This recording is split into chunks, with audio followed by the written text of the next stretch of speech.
Sir मैं आता हूं आपके पास, लेकिन सतवीर जी, एक तरीके से कांग्रेस पार्टी ये कह रही है कि भाई आपकी अदालत भी आपकी है, न्यायाधीश भी आपका है और वकील भी आपका है और फैसला आपने सुना दिया और इसीलिए आपने क्लीन चिट दे दी। इस जांच का कोई मतलब नहीं है, कांग्रेस पार्टी इस जांच को स्वीकार नहीं कर रही है।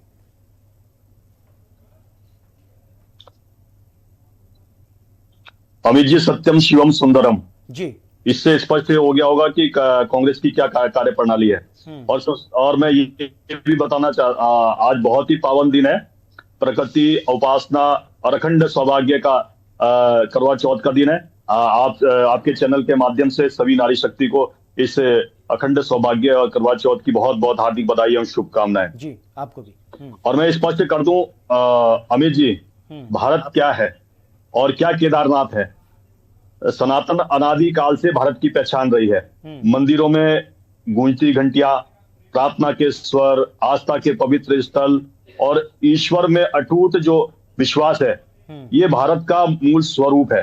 और मैं स्पष्ट ये भी बता देना चाहता हूं, हालांकि कांग्रेस ने सरकारों में रह के तुष्टीकरण के माध्यम से करोड़ों करोड़ों लोगों की आस्था के साथ खिलवाड़ किया।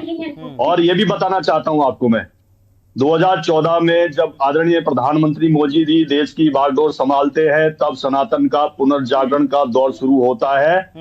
अब मंदिर केवल, मैं स्पष्ट कर दूं, अब मंदिर केवल आस्था के केंद्र नहीं, भारत के राष्ट्र के गौरव के प्रतीक बन गए हैं। और केदारनाथ के बारे में अब मैं स्पष्ट हो गया है कि रिपोर्ट सामने आ गई है। लगातार प्रयास हो रहा था किस प्रकार से केदारनाथ की आस्था को धूमिल किया जाए कांग्रेस के द्वारा।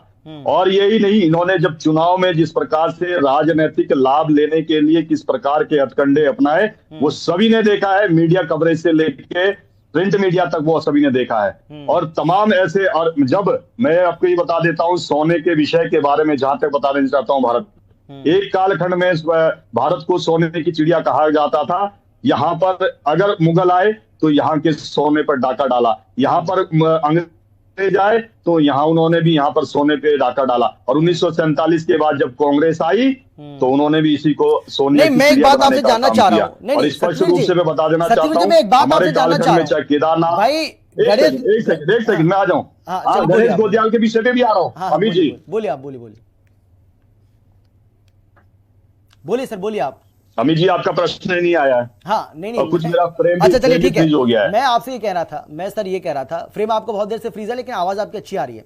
मैं ये कह रहा था सर आपसे, मैं ये जानना चाह रहा था कि गणेश गोदियाल ये कह रहे हैं कि भाई मैंने भी इस मुद्दे को उठाया, मेरे पास भी कुछ जानकारी है, कुछ तथ्य हैं। अगर उनके पास जानकारी है, तथ्य हैं और अगर वो बताना चाहते हैं तो भाई कमिश्नर साहब उनसे भी बात कर लेते, उनसे भी पूछ लेते कि हाँ भाई बताइए आपके पास क्या तथ्य हैं इस मामले में, क्या आपके पास जानकारी है। तो उसमें दिक्कत क्या है? वो कह रहे हैं मुझसे तो कुछ पूछा ही नहीं और खुद ही इन्होंने जांच करके कह रहे हैं कि भाई क्लीन चिट देते हैं, बीकेटीसी बिल्कुल क्लीन चिट है, इसमें पाक साफ है, इसमें कुछ भी नहीं, गड़बड़ नहीं है।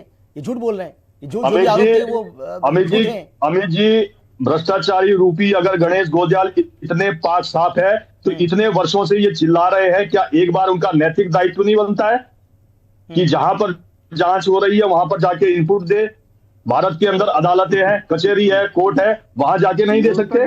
मैं कह रहा हूं ये कांग्रेस की पुरानी नीति रही है, किस प्रकार से प्रश्नों को उठाया जाए और हमारी मूल आस्था से खिलवाड़ किया जाए। ये तो गढ़वाल कमिश्नर को भी लागू होता है ना, मुझे भाई वो नहीं पूछ सकते थे क्या? भाई बताइए आपके पास क्या जानकारी है? उनको भी मतलब उनको भी पूछना चाहिए था, वो भी पूछ ही सकते थे ना, क्या दिक्कत है उसमें? अगर जाकर नहीं पूछ सकते थे तो फोन पे पूछ लेते, बात कर लेते कि बताइए ना आपके पास क्या जानकारी है, हम इसकी जांच करेंगे, अच्छे से करेंगे और निष्पक्ष तरीके से करेंगे। मैं स्पष्ट कर दूं आपको अमित जी, बड़े निष्पक्ष तरीके से जांच की गई है और एक एक जो इनपुट मिला उसके आधार पर जांच की गई है। कांग्रेस की बौखलाहट इसलिए है कि इतनी पाक साफ तरीके से जांच की गई है और ये सारे के सारे तथ्य सामने आज मीडिया के सामने प्रस्तुत हो गए हैं। अब कांग्रेस कहीं भी मुंह दिखाने के लायक नहीं है। जिस प्रकार से भी प्रेस कॉन्फ्रेंस गणेश गोदियाल कर रहे हैं, स्पष्ट रूप से बौखलाहट और उनकी जो जिस प्रकार से घबराहट दिख रही है, जिस प्रकार से उनके ऊपर शिकंजा कसता हुआ दिख रहा है, वो स्पष्ट रूप से उनके चेहरे से दिखाई दे रहा है कि इतनी घबराहट क्यों है। और मैं आपको बता दूं, हमारी सरकार पे प्रश्न चिन्ह खड़ा कर रहे हैं, जिन्होंने जाकेश्वरी से लेके कश्मीर से लेके महाकाल से लेके केदारनाथ से लेके बद्रीनाथ तक पुनरुद्धार का काम किया, पुनर्निर्माण का काम किया। एक मंदिर का निर्माण हो रहा था कांग्रेस के कालखंड में, सोमनाथ में, किस प्रकार से पंडित जवाहरलाल नेहरू वहां पर उस समय सरदार पटेल उस समय के तत्कालीन राष्ट्रपति थे राजेंद्र जी, किस पर उनके ऊपर बैन लगा दिया था। और एक मंदिर का निर्माण बता दीजिए कांग्रेस ने किया हो। यहाँ तक कि 22 नामचीन वकील यहाँ राम मंदिर के खिलाफ खड़े कर दिए, राम को काल्पनिक करने तक के लिए इन्होंने वकील खड़े कर दिए, और जिस संविधान पे पहला प्रश्न राम दरबार का है उसको काल्पनिक कहने का इन्होंने प्रयास किया है कांग्रेस ने। आज केदारनाथ में स्वर्ण किसी की आस्था के प्रश्न खड़े कर रहे हैं कि उसने वहां पर सोना देने का काम किया, उसने ऐसा नहीं, उसने कई ऐसे मंदिरों में जहां पर सोना। चलिए सर, क्योंकि समय मेरे पास कम है, मैं लौटूंगा दोनों के पास, ठीक है? दो मेहमान और है मेरे पास, ठीक है सर, उनके पास भी जाना है प्लीज। मैं एक दो उदाहरण के साथ खत्म करना चाहता हूँ, मैं एक दो उदाहरण के साथ अमित जी एक दो जल्दी से खत्म करना चाहता हूँ। कर्नाटक में कांग्रेस की सरकार है, 445 रुपए राजस्व इकट्ठा होता है मंदिरों से, 330 करोड़ रुपए जो होता है वो चर्च, वक्फ बोर्ड और अन्य मिशनरी को दिया जाता है। हमारे पैसों की कमाई हमारे कामों में न लगे उन लोगों को दिया जाता है जहां से जिहादी उत्पन्न होते हैं, जहां से सनातन को बदनाम करने के लिए काम चलते हैं। देवचंद जी कर्नाटक में, तेलंगाना में, अजेंद्र अजय साफ तौर पर ये कह रहे हैं कि भाई अगर आप लोगों को यकीन नहीं है और आप इसी तरीके से मान मर्यादा करेंगे, मान मर्दन करेंगे, इसी तरीके से करेंगे, उन्होंने की है जांच, उन्होंने की है। अमित जी, हाँ अमित जी सबसे पहले तो इनके टेक्निकल प्रश्न ही सारे गलत है कि गढ़वाल आयुक्त, सबसे पहले तो गढ़वाल आयुक्त ही उसकी जांच करेगा क्योंकि वो गढ़वाल के अंदर आता है। नहीं, जांच अगर किसी को इस रिपोर्ट पे आपत्ति है हाईकोर्ट में जाइए ना, किसने रोका है आपको हाईकोर्ट जाने के लिए?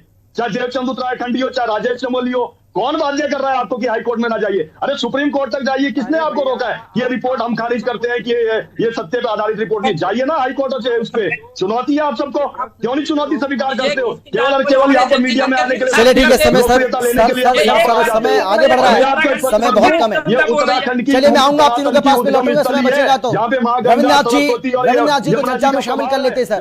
रविन्द्रनाथ जी आवाज आ रही है?